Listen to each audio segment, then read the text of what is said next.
Dans cette vidéo, nous allons voir comment le logiciel Doudamat traite de manière interactive et dynamique la résolution d'équations. Alors nous allons nous intéresser ici uniquement aux équations du type ax égale b, où a et b sont des nombres réels, avec a différent de 0 dans la plupart des cas, et nous verrons à titre d'exemple le cas où a est égal à 0, ce que le logiciel fait et comment est-ce qu'il traite ce cas-là.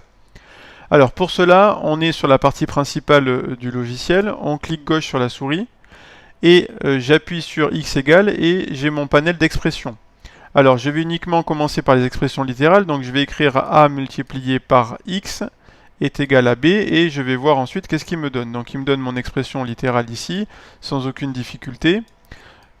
Ce que je souhaite faire ici, c'est résoudre ce type d'équation lorsque a est différent de 0. Alors je ne lui ai à aucun moment dit que a était un nombre différent de 0. Donc ça ne le dérange pas lui de le supposer pour m'écrire que x est égal à b sur a, ce qui permet la résolution de l'équation ax égale b. Autre chose intéressante avec cette expression littérale là, c'est que je peux à tout moment, si je reviens ici par exemple, cliquer sur la petite calculatrice, le petit tableur, et j'ai un petit tableau qui s'affiche et qui me permet de substituer les différentes valeurs à x ou à b. Alors, par exemple, pour traiter ma deuxième équation d'exemple, 5x égale 45, je pourrais mettre dans a le nombre 5, ax je le laisse, et dans b je mets 45. J'appuie sur OK, il me donne donc 5x égale 45, et je peux utiliser cette expression-là, et la résoudre directement ici. Donc 5x égale 45, lorsque je prends le 5, que je le mets de l'autre côté, je peux le mettre donc ici, et ça me donne directement x égale 9. Donc il me met directement dans le tableur la valeur qui correspond lorsque a vaut 5 et lorsque b vaut 45. Une autre manière de faire cette résolution, c'est de refaire une expression, donc 5x égale 45. J'appuie sur OK, et je regarde qu'est-ce qu'il me propose comme résolution. Je prends le 5, je le mets de l'autre côté, je peux le mettre soit sous forme de fraction, et je peux effectuer l'opération 45 divisé par 5 qui me donne 9. On prend un autre exemple, cette fois-ci, on ne lui précise pas que le premier nombre est égal à 0, donc ici on va faire un cas où le premier nombre est égal à 0, donc 0x égale 2. Alors qu'est-ce qu'il va nous faire si on fait la même chose que tout à l'heure? Je prends mon 0, je veux le mettre dessous le 2, en principe c'est impossible, la division par 0 n'existe absolument pas. Et donc lui, quand on fait 2 divisé par 0, voilà ce qu'il nous donne.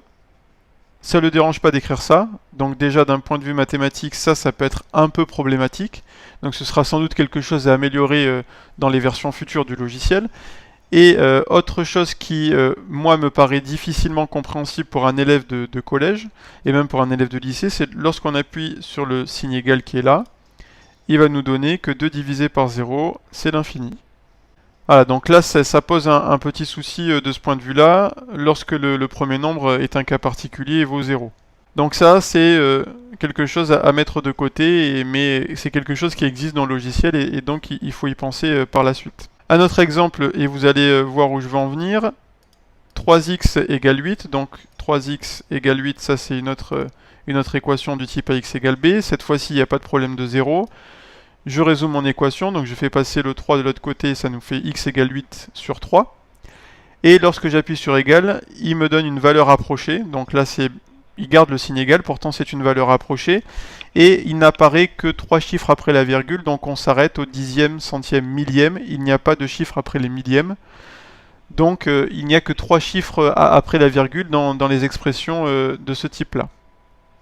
Donc la gestion de la résolution des équations est très dynamique, on peut faire passer les nombres d'un côté ou de l'autre de manière assez fluide et assez interactive, ce qui a un intérêt particulier pour les élèves.